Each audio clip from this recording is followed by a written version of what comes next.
RMC, After Paris, François Pinet.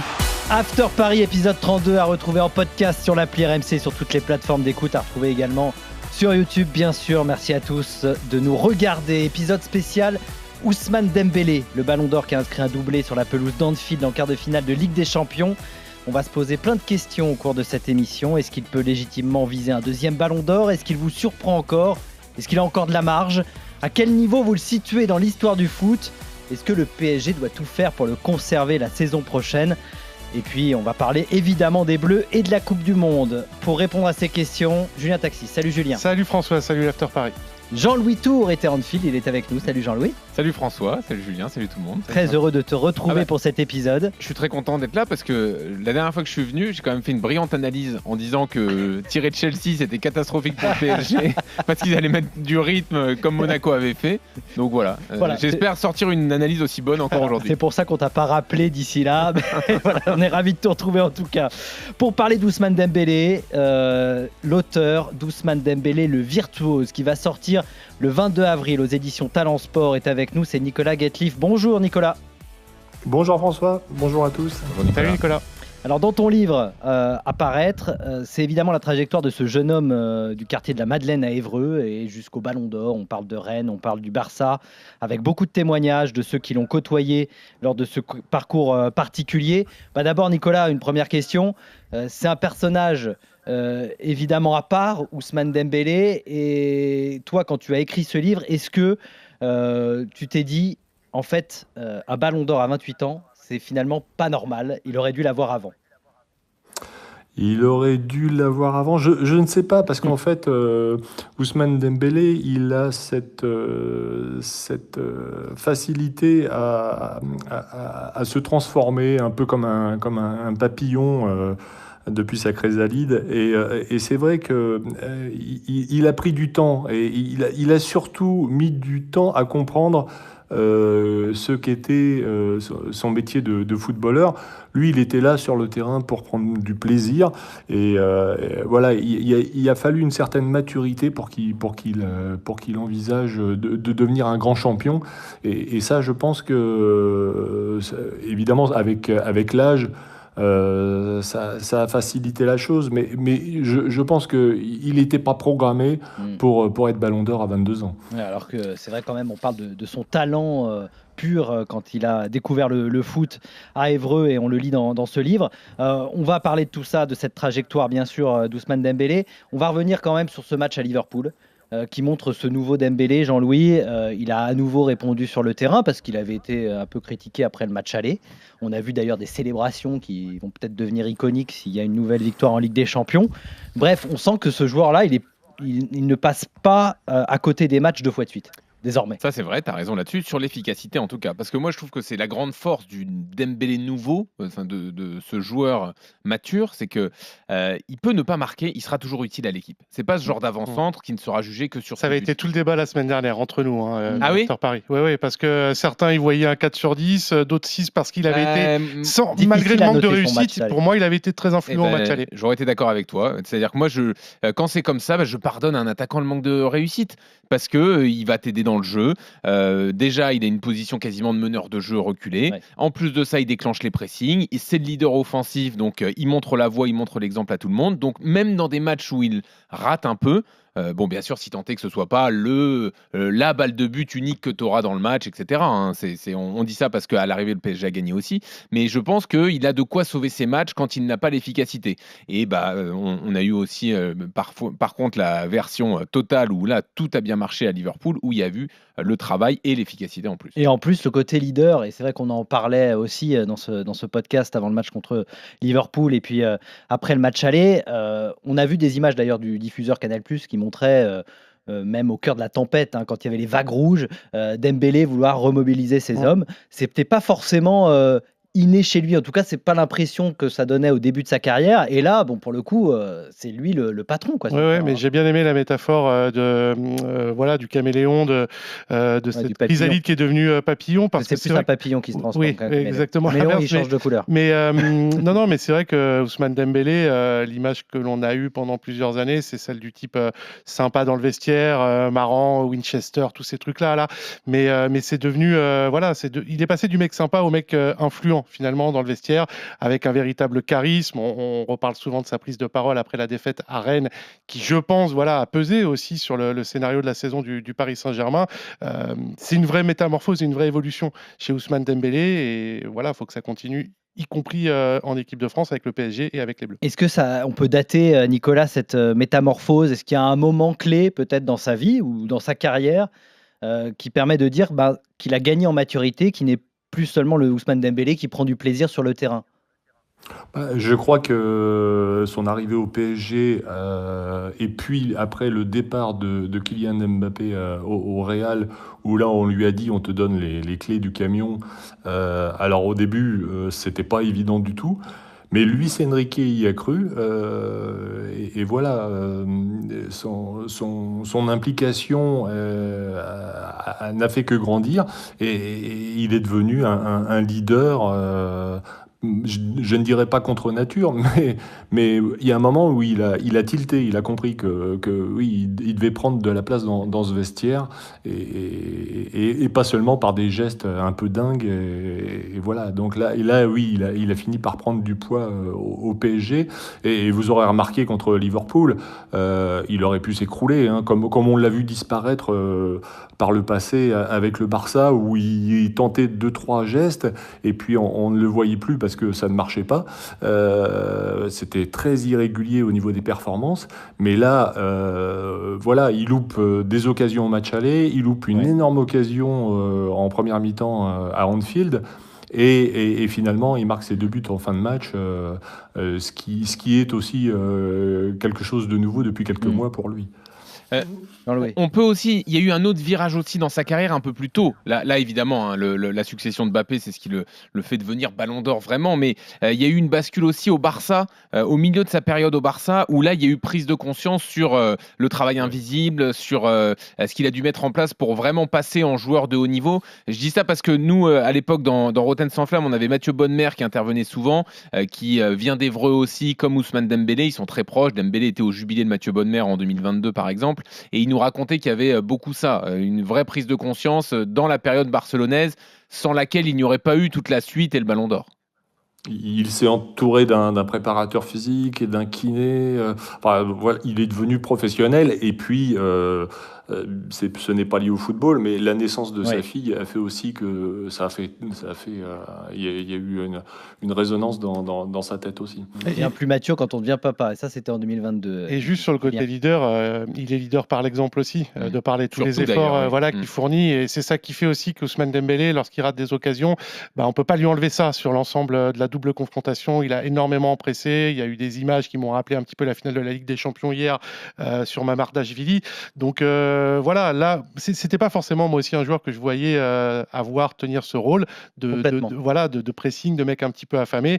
Il a toujours été l'adjoint. Il a toujours été l'adjoint dans des équipes avec certains autres, suivant mon regard, n'ont pas pris ce virage et ne deviennent pas des leaders par l'exemple. C'est vrai, et je pense, je ne sais pas s'il en avait prévu d'en parler, mais il a une personnalité qui fait que dans un vestiaire, tout va bien. C'est-à-dire qu'il n'est pas calculateur, il est assez spontané, c'est un bon mec, globalement. Je reviens à mon exemple d'Évreux, mais pour aller faire un match avec ses potes au mois de juin, juste après la trêve internationale, et peu importe avec qui il joue, il fait plein de matchs dans la journée, et c'est un rendez-vous qui fait une fois par an à revenir dans sa cité, là où il a grandi et tout. Je pense que pour moi, c'est des trucs qui montrent que c'est un bon gars, et à l'arrivée dans un vestiaire, c'est reconnu. On n'a aucun exemple de joueurs qui ont été en conflit avec Dembélé, et il a 28 ans. Donc ça veut dire aussi que c'est plus facile d'être leader par l'exemple, justement, qu'on a aussi ce comportement-là dans le vestiaire. Alors, il y a cette phrase de Luis Enrique, d'ailleurs, on peut la lire dans ton livre, Nicolas, mais Dembélé est un leader sur la pelouse avec ses buts et avec son caractère pour presser. Il montre à l'équipe qu'il est toujours prêt à presser le défenseur, le gardien sur chaque action, ça c'est ce qu'on disait. Si le leader fait ça, c'est un exemple. Je suis heureux d'avoir un Ousmane à ce niveau.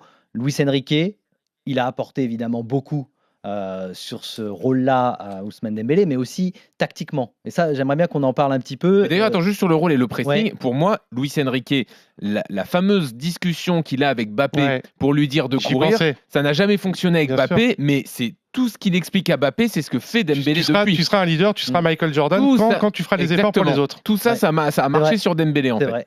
Et donc sur le côté tactique aussi, la façon dont il l'a replacé, alors on en a beaucoup parlé, on l'a évoqué bien sûr, désormais il est beaucoup plus dans l'axe, il est plus proche du but aussi, mais il a aussi ce rôle de meneur, il est assez libre, enfin bref, il lui laisse une totale liberté sur le C'était fond de quand même l'attaque. un pari assez dingue de mettre numéro 9, le mec qui ratait toutes les occasions. Et finalement, ça a marché de manière totalement inattendue parce qu'il lui laisse une liberté totale, parce que aussi Ousmane Dembélé lui rend bien en faisant les efforts. Là où, moi, il m'a toujours frustré sur le côté droit, que ce soit avec le Paris Saint-Germain, avec le Barça, avec l'équipe de France. Il y avait ses accélérations, ses coups de rein incroyables, mais la finition pêchait énormément. Là, il lui a trouvé un rôle et qui n'est pas que celui de numéro 9, qui est celui aussi de pourvoyeur de ballon, de joueur qui redescend, qui vient désorganiser l'adversaire. Enfin, il lui a trouvé un rôle d'électron libre, de buteur, et qui lui permet d'exprimer vraiment tout son talent, parce qu'il continue aussi à faire des différences. Pour moi, c'est la vraie trouvaille de Luis Enrique, effectivement, ce repositionnement-là. Plus encore que le rôle d'Hakimi, des latéraux, même si, bon, bravo aussi pour ça, mais entre guillemets, on l'a déjà vu ça, rendre des latéraux très offensifs. Là, effectivement, Dembélé, le replacer là, alors que avant le replacement, on est quand même dans une phase où on a l'impression de le voir faire toujours la même action, partir de son côté, percuter, ça marche pas, il tire au-dessus, il est maladroit, et ce replacement, effectivement, lui a donné donc une épaisseur dans le jeu, un volume très important, et je pense que le replacement était important, mais aussi sa façon de comprendre certaines choses dans le foot, certains déplacements, certaines permutations avec d'autres joueurs proches de lui. Ça aussi, c'est le système Luis Enrique qui lui a permis ça et qui fait qu'il est le joueur aujourd'hui. Nicolas Gatliff, justement, sur ce joueur Ousmane Dembélé qui a beaucoup évolué pendant toute sa carrière. On parlait d'Evreux, bien sûr, ensuite Rennes, le Borussia Dortmund, le Barça, mais j'ai l'impression que jamais un coach n'a compris aussi bien Dembélé, ou alors en tout cas, il n'y a jamais eu une osmose aussi grande, même si avec Tourelle, ça s'est quand même très bien passé à Dortmund notamment, c'est raconté dans ton livre. Complètement, mais ce qui est intéressant et ce qui est amusant, c'est que Roland Courbis, au début au Stade Rennais, et Philippe Montagnier également, ont compris que ce joueur pouvait apporter du déséquilibre et surtout qu'il pouvait jouer à n'importe quel poste offensif. Et c'était sous-jacent pendant plusieurs saisons, et c'est ressorti parce que Luis Enrique a senti le bon coup. Mais depuis le début, les entraîneurs, Roland Courbis, dès le départ, quand il l'a vu, il ouvrait des grands yeux, et surtout, il lui a dit mais tu tires avec quel pied, en fait? Et c'est aussi la force d'Ousmane Dembélé, c'est qu'il est illisible au niveau des défenseurs. Et Roland Courbis l'a déplacé à gauche. Il le voyait plutôt d'ailleurs à gauche, et il nous en parlait beaucoup, Roland, plutôt comme il l'a beaucoup fait jouer dans l'axe aussi, en deuxième attaquant. Effectivement, mais il était fier de dire c'est dommage de le mettre à droite, parce que moi je le vois plutôt à gauche ou dans l'axe. Exactement. En tout cas, il dit c'est pas à droite que je le mettrai. Exactement. Mais il était ravi d'être le premier entraîneur à l'avoir installé vraiment dans l'axe, là où il gagnera son ballon d'or. Et le côté ambidextre parfait aide énormément à cette polyvalence. Il y a qu'à revoir son but qu'il met à Anfield, ses pieds gauche, on a l'impression que c'est le pied droit. Je me souviens de cette séquence, il est tout jeune à Rennes, où on lui demande quel est son meilleur pied, même lui a du mal à choisir. Alors tout de suite on continue, After Paris, deuxième partie, on va parler évidemment de la suite de sa carrière. Est-ce que ça sera au PSG ou non? Est-ce que le PSG doit tout faire pour le conserver? L'équipe de France au programme. Deuxième partie d'After Paris avec Jean-Louis Tour, Julien Taxis, Nicolas Gatliff qui est notre invité auteur d'Ousmane Dembélé, le virtuose, qui va sortir le 22 avril prochain aux éditions Talent Sport. On va parler des Bleus dans la continuité de ce qu'on venait de dire justement, parce que c'est une question qui va se poser pour la Coupe du Monde. C'est une question que j'ai envie de poser à Jean-Louis, parce qu'on a eu ce petit débat aussi dans la rédaction et même à l'antenne. On a travaillé là-dessus. Qui a vu les matchs d'Ousmane Dembélé avec les Bleus, et notamment le dernier au mois de mars contre le Brésil. Est-ce que on peut retrouver chez les Bleus le Ousmane Dembélé que l'on a au Paris Saint-Germain? Ça va être évidemment une des questions et une des clés peut-être de la réussite de l'équipe de France. Alors, il faut déjà cadrer un peu cette question parce qu'on en a beaucoup parlé. Donc, c'est est-ce qu'on entend le positionnement? Est-ce qu'on entend la liberté qu'il peut avoir au PSG ou est-ce qu'on entend, je ne sais pas, une position d'avant-centre comme il a au PSG? Moi, tout ça, je pense qu'il ne l'aura pas de la même façon en équipe de France. Donc, en tout cas pour l'instant, de ce que j'ai vu, notamment contre le Brésil, donc dans ce fameux match un peu qu'on a en référence ces derniers temps où on avait vraiment le quatuor offensif qui était aligné, je voyais des choses assez modernes chez le duo Ekitike-Mbappé. Ils permutent, ailier gauche, avant-centre, les deux savent jouer les deux postes, donc ils ont permuté régulièrement. Et je sais que dans la conférence de presse après, Deschamps disait mais j'autorisais même la même liberté de l'autre côté avec Olise et Dembélé. Or, Deschamps dit ils ne l'ont pas pris cette liberté-là, voilà. Et c'est vrai que Dembélé est quand même beaucoup resté sur ce côté droit, en venant travailler un peu plus dans l'axe que d'habitude, c'est vrai, mais je pense que c'était dû à la position de Malo Gusto, qui était pour le coup un latéral droit beaucoup plus offensif que les Koundé, donc pour lui libérer le couloir, Dembélé venait beaucoup dans l'axe, c'est pour ça qu'on a eu l'impression qu'il changeait un peu son jeu, mais pour le reste, j'ai vu quand même quelqu'un de très discipliné, qui se replaçait beaucoup sur son côté droit, comme à la Coupe du Monde 2022, où je trouvais qu'il le faisait trop d'ailleurs et qu'on le perdait offensivement. Donc je pense qu'il y a encore du travail. Je suis pas définitif en disant on verra jamais le Dembélé du PSG avec l'équipe de France, mais je pense quand même que c'est un sujet encore à gérer. Il y a deux freins quand même. Il y a à la fois Deschamps qui demande peut-être pas la même chose que Luis Enrique à Dembélé, et puis le deuxième frein, c'est la présence de Kylian Mbappé sur le terrain. Oui, c'est pour ça qu'à mon avis on n'aura pas le même. Ouais. Mais après, je pense quand même qu'on peut avoir un joueur beaucoup plus impactant que ce qu'on a connu en 2022, parce que maintenant il est Ballon d'Or et rien que la passe qu'il fait à Mbappé contre le Brésil en profondeur, ça c'est un truc qu'il ne peut pas faire forcément tout le temps au PSG parce qu'il n'a pas cette référence-là de neuf qui prend la profondeur, parce que c'est lui le neuf, voilà. Qui peut avoir un peu plus en équipe de France, et il a aussi quand même une qualité de passe, une qualité d'œil pour faire ce genre de choses. Julien? J'y crois pas du tout, mais pour moi, Ousmane Dembélé devrait être le numéro 9 de l'équipe de France à la Coupe du Monde, ne serait-ce que parce que depuis maintenant un an, si l'on compare Kylian Mbappé et Ousmane Dembélé dans les grands matchs en Ligue des Champions, ça commence à faire beaucoup, Dembélé, tous ces buts décisifs qu'il met depuis... Tu le mets où, Mbappé, là? Et je le remets à gauche. Il était très bien, mais j'y crois pas du tout parce que ça fait maintenant 2 ans que Kylian Mbappé joue dans l'axe au Paris Saint-Germain, au Real et en équipe de France. Et Ekitike n'est plus là, qui pouvait aussi être une solution au poste de numéro 9. Olise dans l'axe, Mbappé à gauche, Dembélé et puis après un Barcola, un Doué à droite. Ça me va très bien, mais j'y crois pas. Ouais, je sais pas. Le truc en fait, c'est qu'en équipe de France, le rôle sera forcément différent, et je pense que si tu le mets comme au PSG, ça a trop d'implications autour en fait. Moi, ce qui s'est passé contre le Brésil, avec un côté gauche, donc Mbappé et Ekitike, ils se partagent le travail, en imaginant qu'avec la blessure d'Ekitike soit Barcola qui remplisse ce rôle, ça me paraît assez cohérent.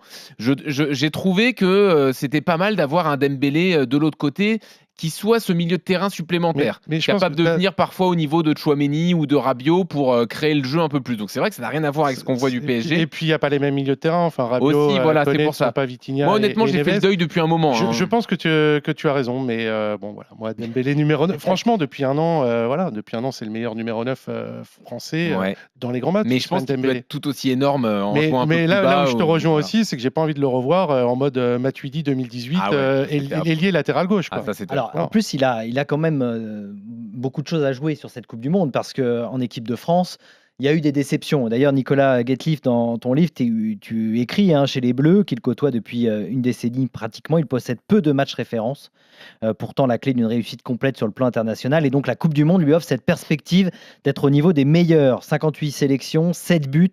Il n'a jamais marqué, ni en Coupe du Monde, ni à l'Euro avec l'équipe de France. Champion du monde en 2018, mais il traverse cette Coupe du Monde.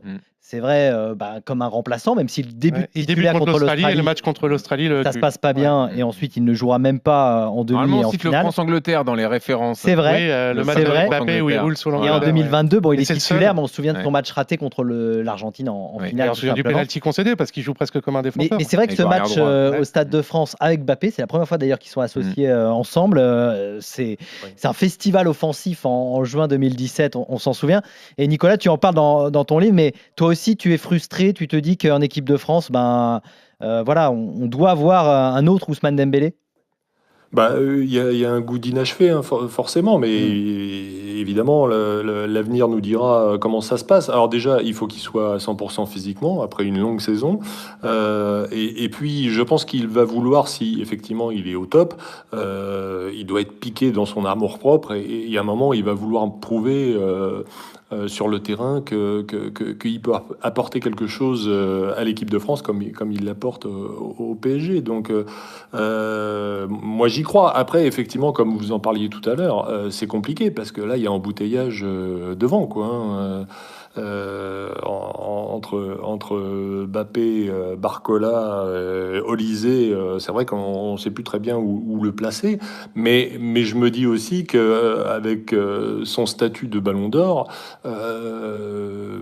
oui, il peut quand même prouver à Didier Deschamps qu'il a sa place. Ouais, mais je l'imagine pas dans sa personnalité arriver et dire bon là maintenant je suis Ballon d'Or, vous allez faire l'équipe en fonction de moi. Ça j'y crois pas et je pense que justement c'est là où il va être intelligent et se mettre au service du collectif comme il a souvent fait. Comme il le fait au PSG, c'est peut-être ça d'ailleurs l'apport aussi du Paris Saint-Germain, c'est savoir intelligemment se placer et se mettre au service de certains autres. Il nous reste du temps quand même pour parler aussi de son avenir, parce qu'on a quelques infos RMC Sport à vous donner concernant la prolongation de contrat. On rappelle que Ousmane Dembélé est en contrat jusqu'en 2028, qu'il est en négociation avec son club pour prolonger. Pourquoi pas, les négociations qui, d'après les informations de Fabrice Hawkins, se poursuivent en bonne intelligence entre les deux parties. Voilà ce qu'on peut dire aujourd'hui.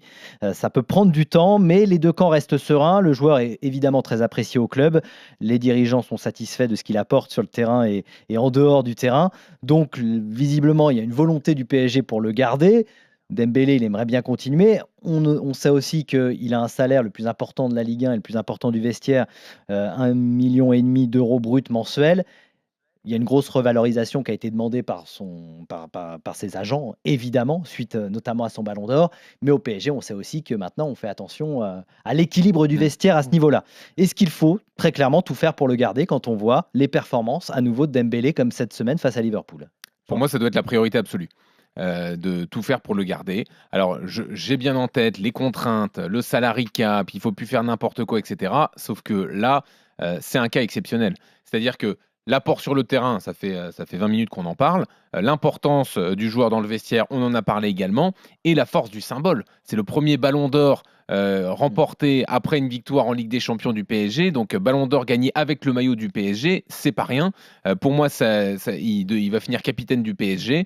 Du coup, une fois qu'on a dit tout ça, tout doit être fait pour le prolonger. Et je préfère entendre le début des infos, ce que disait Fabrice, ça discute en bonne intelligence, que les déclarations de Nasser Al-Khelaifi. On a un salaire cap, vous savez comment ça fonctionne.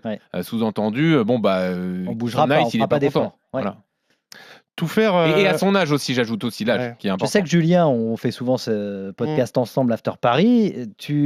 Alors c'était avant ces matchs contre Liverpool. Peut-être que tu as changé d'avis. J'ai pas changé de position sur le tout faire. Qu'il fallait pas forcément tout faire. Tout faire, non, parce que il y a une nouvelle politique, une nouvelle philosophie mise en place et qui est complètement à l'inverse de ce que l'on a connu avec les Messi. Mais même sur ce que tu vois là ces derniers matchs, tu vois bien que c'est quand même le joueur qui fait la différence. Je suis sûr que ce que tu disais, c'était, je suis sûr, je te fais peut-être un procès d'intention, mais c'était je pense qu'il ne refera pas la même saison une deuxième fois. Exactement. Et c'est là, il est en train de prouver le contraire. Non, mais c'est là où les infos de Fabrice Hawkins sont intéressantes et positives. C'est que les deux camps sont en train de se rapprocher, qu'on a trouvé une forme d'intelligence dans cette négociation, que c'était peut-être parti trop du côté d'Ousmane Dembélé, que là on va trouver. Parce qu'au PSG, ils se rendent peut-être compte de l'importance du joueur. Parce que Fabrice nous avait dit de manière très logique finalement que ces négos, elles allaient aussi être énormément influencées par ce qui se passait au printemps. Et là, il est en train de reconstituer le puzzle de la saison dernière, et on est en train de se dire, moi ce que je ne me disais pas, qu'il va peut-être pouvoir